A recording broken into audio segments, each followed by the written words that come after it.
ಶಿವಗಂಗೆ ಬೆಟ್ಟಕ್ಕೆ ಟ್ರೆಕ್ಕಿಂಗ್ಗೆ ತೆರಳಿದ್ದಂಥ ಯುವಕ ನಾಪತ್ತೆಯಾಗಿದ್ದಾರೆ.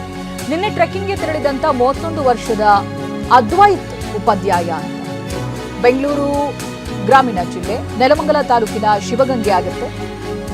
Bike parking ಮಾಡಿ ಟ್ರೆಕ್ಕಿಂಗ್ಗೆ ಹೋಗಿದ್ದಾಗ ನಾಪತ್ತೆಯಾಗಿದ್ದಾನೆ ಈ ಹುಡುಗ. 5 ದಿನದ ಹಿಂದೆ ವೈಟ್ ಫೀಲ್ಡ್ನಲ್ಲಿ ಬೈಕನ್ನ ಬಾಡಿಗೆಗೆ ಪಡೆದಿರ್ತಾರೆ. ನಿನ್ನೆ ಬೆಳಗ್ಗೆ ಅದ್ವೈತ್ ಬೆಟ್ಟ ಹತ್ತುವಂತ ದೃಶ್ಯ ಕೂಡ ಸಿಸಿಟಿವಿಯಲ್ಲಿ ಸೆರೆಯಾಗಿದೆ.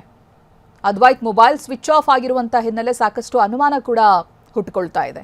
ಶಿವಗಂಗೆ ಬೆಟ್ಟದ ಶಾಂತಲಾ ಡ್ರಾಪ್ನಲ್ಲಿ ಪೊಲೀಸರು ಈಗ ಶೋಧವನ್ನ ನಡೆಸ್ತಾ ಇದ್ದಾರೆ. ಡ್ರೋನ್ ಕ್ಯಾಮೆರಾಗಳನ್ನು ಬಳಸಿ ಪೊಲೀಸರು ಶೋಧವನ್ನ ನಡೆಸ್ತಾ ಇದ್ದಾರೆ. ನೆಲಮಂಗಲ ಹಾಗೆ ದಾಬಸ್ಪೇಟೆ ಪೊಲೀಸರಿಂದ ಶೋಧ ಕಾರ್ಯ ಮುಂದುವರೆದಿದೆ. ಸಾಕಷ್ಟು ಅಪಾಯಕಾರಿ ಇದು ಶಾಂತಲಾ ಡ್ರಾಪ್.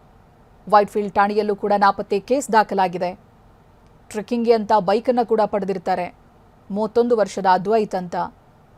ಹಾಗೆ ಅವರು ಬೆಟ್ಟವನ್ನು ಹತ್ತುವಂಥ ದೃಶ್ಯ ಕೂಡ ಸಿಸಿ ಕ್ಯಾಮೆರಾದಲ್ಲಿ ಸೆರೆಯಾಗಿದೆ. ಬಟ್ ಅದಾದ ನಂತರ ಏನಾಯಿತು ಅನ್ನೋದು ಈಗಿರುವಂಥ ಅನುಮಾನ. ನಾಪತ್ತೆಯಾಗಿದ್ದಾರೆ ಅದ್ವೈತ್ ಉಪಾಧ್ಯಾಯ. ಇದು 5 ದಿನದ ಹಿಂದೆ ನಡೆದಿರುವಂಥ ಘಟನೆ. ಇದೇ ಅದ್ವೈತ್ ಬೆಟ್ಟವನ್ನು ಹತ್ತುತ್ತಾ ಇರುವಂಥ ದೃಶ್ಯ ಕೂಡ ಕ್ಯಾಪ್ಚರ್ ಆಗಿದೆ ಸಿಸಿಟಿವಿಯಲ್ಲಿ. ಅದಾದ ನಂತರ ಅವರ ಮೊಬೈಲ್ ಸ್ವಿಚ್ ಆಫ್ ಆಗಿದೆ. ಏನಾಗಿದೆ ಅನ್ನೋದು ಗೊತ್ತಿಲ್ಲ. ಇದೀಗ ಡ್ರೋನ್ ಕ್ಯಾಮೆರಾದ ಸಹಾಯದಿಂದ ಪೊಲೀಸರು ಶೋಧ ಕಾರ್ಯವನ್ನು ನಡೆಸ್ತಾ ಇದ್ದಾರೆ. ಶಾಂತಲಾ ಡ್ರಾಪ್ ಹೇಳಿ ಕೇಳಿ ತುಂಬಾನೇ ಡೇಂಜರಸ್ ಅಂತ ಕರೆಯಲಾಗುತ್ತೆ. ಸೊ ಇಲ್ಲಿ ಇದೀಗ ಪೊಲೀಸರು ಕಾರ್ಯಾಚರಣೆಯನ್ನು ನಡೆಸ್ತಾ ಇದ್ದಾರೆ.